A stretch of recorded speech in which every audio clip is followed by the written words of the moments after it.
मधील सर्वांना सलाम। आमच्या तारणाऱ्या जिवंत आणि गौरवी प्रभू येशू ख्रिस्ताच्या नावात विश्ववाणी परिवाराकडून आम्ही मार्गाकरिता प्रकाश कार्यक्रमात आपले सहर्ष स्वागत करीत आहोत।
आजच्या मननाकरिता देवाचे वचन स्तोत्रसंहिता याचा 70वा अध्याय वचने 1 ते 5।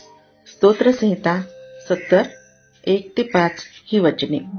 हे देवा, प्रसन्न होऊन मला मुक्त कर। हे परमेश्वरा, माझे सहाय्य करण्यास त्वरा कर। जे माझा जीव घ्यावयास पाहतात ते लज्जित व फजित होत, माझे विघ्न संतोषी मागे हटून अप्रतिष्ठा पावत। अहाहा अहाहा असे थट्टेने म्हणणाऱ्यांची फजिती होऊन ते लज्जेने मागे हटोत। तुला शरण येणारे सर्व तुझ्या ठाई आनंद व उल्हास पावत। ज्यांना तू सिद्ध केलेल्या तारणाची आवड वाटते ते देवाचा महिमा वाढू असे सतत म्हणत। मी तर दीन व दरिद्री आहे। हे देवा, मजकडे येण्याची त्वरा कर। माझा सहाय्य करता व माझा मुक्तिदाता तू आहेस। हे परमेश्वरा, विलंब लावू नको।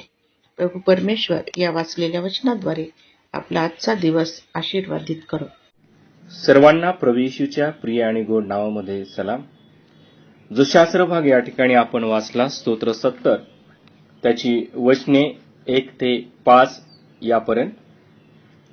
या ठिकाणी स्तोत्रकर्ता जो आहे दावीद राजा मुक्ततेसाठी प्रार्थना करत आहे।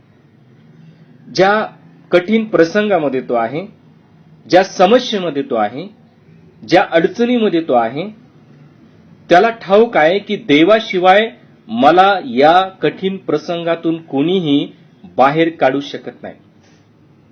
आणि म्हणून तो म्हणतो की हे देवा, प्रसन्न होऊन मला मुक्त कर। हे परमेश्वरा, मला सहाय्य करण्यास त्वरा कर। तो म्हणतो की माझ्यावर प्रसन्न हो, मला सहाय्य करण्यासाठी त्वरा कर। म्हणजे तो या ठिकाणी म्हणतो की तू मला सहाय्य करण्यासाठी विलंब लावू नको।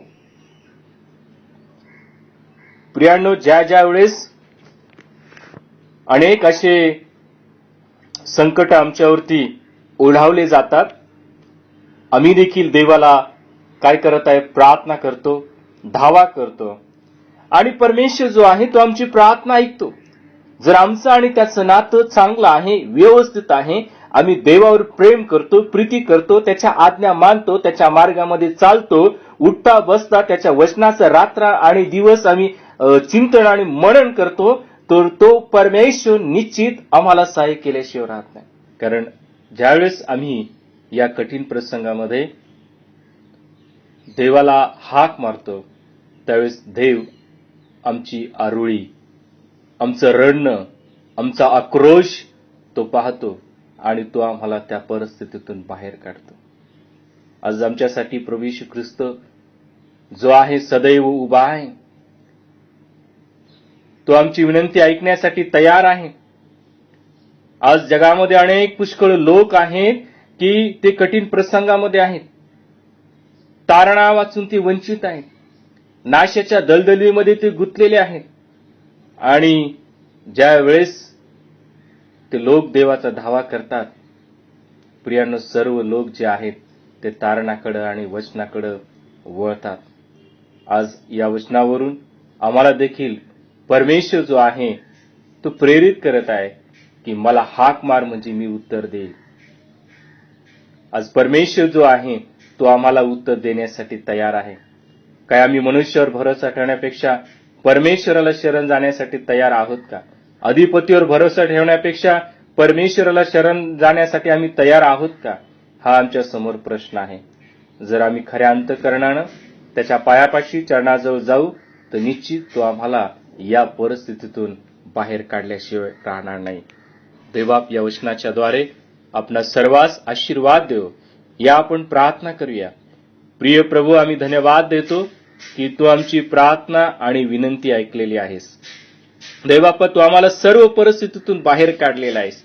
ज्या वेळेस कठीण प्रसंगामध्ये आम्ही तुझा धावा करतो त्या हरेक समयाला तू आमची प्रार्थना आणि विनंती ऐकतोस म्हणून देवा धन्यवाद देतो. आज अनेक जगभरामध्ये आशेने देवबापा तुझ्याकडे पाहत आहेत. प्रभू, अनेक लोक त्रासामध्ये आहेत, क्लेशामध्ये आहेत, आजारपणामध्ये, संकटामध्ये आहेत.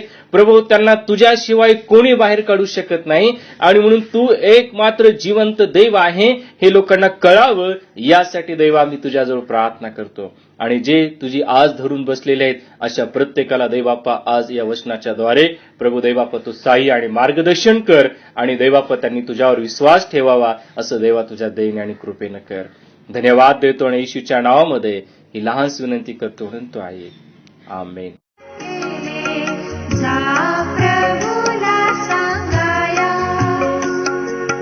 मित्र जरी तुच्छ मानी, जा प्रभूला सांगाया तोची सखा सर्वाहुनी सिद्ध अंगीकाराया.